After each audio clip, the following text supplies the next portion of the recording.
Good evening, everybody. It's a pleasure to be here. I appreciate it. It's a wonderful opportunity. The first thing that I'd like to talk to you about is experiences that we all go through. And I'll share to you some of my own personal experiences. I grew up in foster care since I was 11 years old. I have a twin brother, as some of y'all might have seen yesterday. I've been in a DJJ facility. I've been in programs for DJJ facilities. I've been transferred from home to home. Me and my twin brother, something that you think of. I don't know how many of y'all have siblings, right? So imagine growing up with a guy who looks just like you or a girl who looks just like you for your whole entire life, being in the same room, play the same sports, go to the same classes, wear the same clothes every day, and then one day you get separated, right? And you don't know what happened. No. Right? And you end up, one person stays in the state of Florida, and the other person goes around the whole entire United States, from place to place to place, and you never hear from them for 4 years of your whole entire life. That's what happened between me and my twin brother. And we didn't have contact for those whole 4 years, and then finally when I found out that he was here in Tallahassee, I said, you know, I want to go back and see him. I want to be there for him. And I want to end up getting a relationship back with him. And it's never been the same, but we value each other and we love each other, care about each other more than anything. So then after we got out of the group home and foster care, we said we don't want nothing to do with this ever again, right? We want to go on our life, go to school, do whatever we need to do.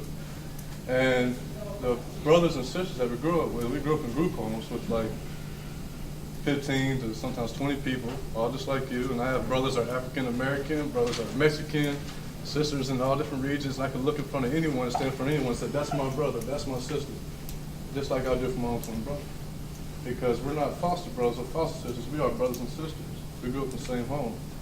We didn't grow up in a group home, we grew up in a home, you know. And so that's one thing that we always do, we stick together to this day. And what actually made me focus on the social welfare part was that whenever I got out and turned 18, a lot of my brothers and sisters started becoming homeless in the first 6 to 8 months of them being out of foster care. And they're like, hold up, what's going on? And we took them to the DCF office, we're supposed to have help, because they grew up in the system since they were babies. But when they turned 18, it's like no one else was there for them. So then we were like, you know, this is a gap in the system, we want to go out and advocate. How many of y'all have ever had an experience to where you're like, dang, I wish this never happened to anyone else ever again? Anybody? Right? How many of y'all experienced things to where you say, gee, this is awesome. I wish everyone had this experience. Right? First roller coaster or something like that, right? You guys have stories and experiences in your lives that everyone else needs to have the opportunity to share. Right? What made you the person you are? How did you get to where you are? You know, how do you think? So what we do is we go around and we share our experiences and to help improve the system. And one thing that the Chief Justice of DCF was up here talking about earlier, I don't know if that's her actual quote, but the normalcy bill, youth and foster care being normal, right? Let's say, for instance, how many, for you, my man, right? To you, if you want to go to your friend's house or spend the night, what do you do? Well, you pack clothes. Pack clothes and you just go, right? And all that other stuff, soap and all that All right. stuff. Yeah. In order for us to go to a friend's house or to someone to pick us up or anything like that when we were younger, that family would have to all get a background check. All of them had to get fingerprinted. Everything had to go through a system in order for us to even go stay with our friends. To go to a camp, Wow. you had to have that whole entire, so they had to get a court order. One of my brothers that went to play Gavi. How many of y'all go to Gavi?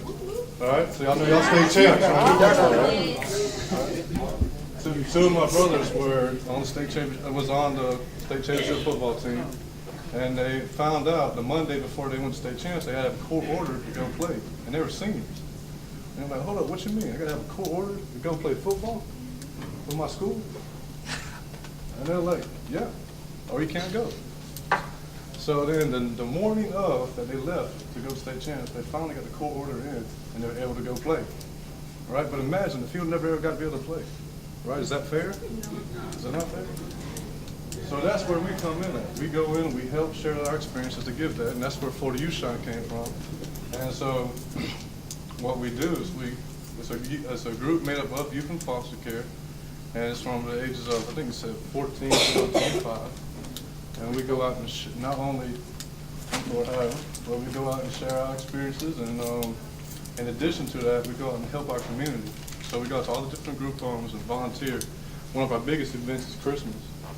Some youth in foster care, we don't have families, so one thing we want to do is let the youth know that we're there for them. We always have a huge Christmas party and bring the community together to do that. All right. For me, let's say, like I thought that whenever I was younger that, you know, I didn't see a future. Didn't no one ever, you know, tell me about how I was going to get there, what I was going to do, and it was pretty scary, right? And so the first thing that I found that was really helpful was I got a mentor. People that knew more than what I knew, or knew how to get through the system more than what I knew. Every person inside this room specializes, even you guys. Teach people some things that's something special about you. You all have different experiences, right?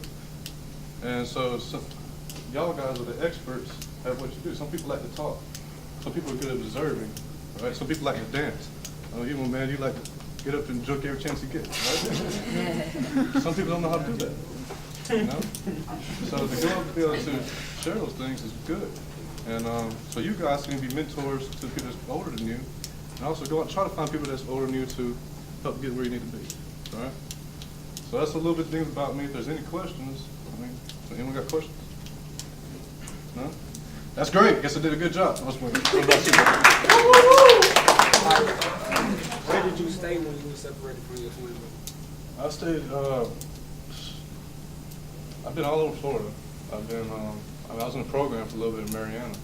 So I don't know if any of y'all ever heard of Dozier or anything like that, but that's where I was at for a long time.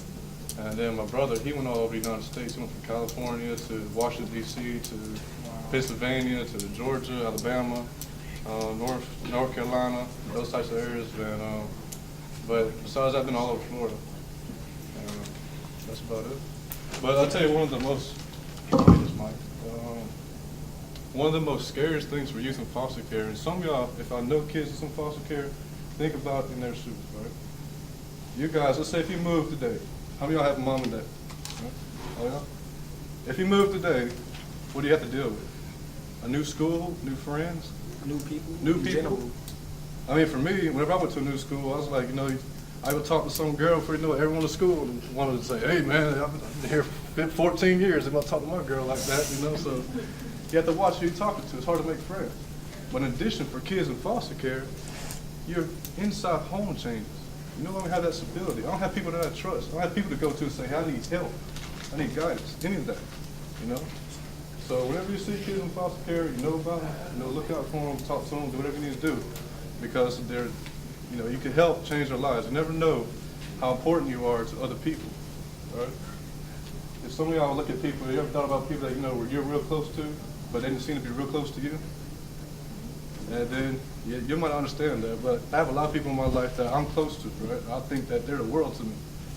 But they have a lot of different friends, and they don't know that my relationship to them means what it means to me. So you never know how important you can be to people. So to you know, take that stuff into initiative and understand that type of thing and try to be the best you can be. All right?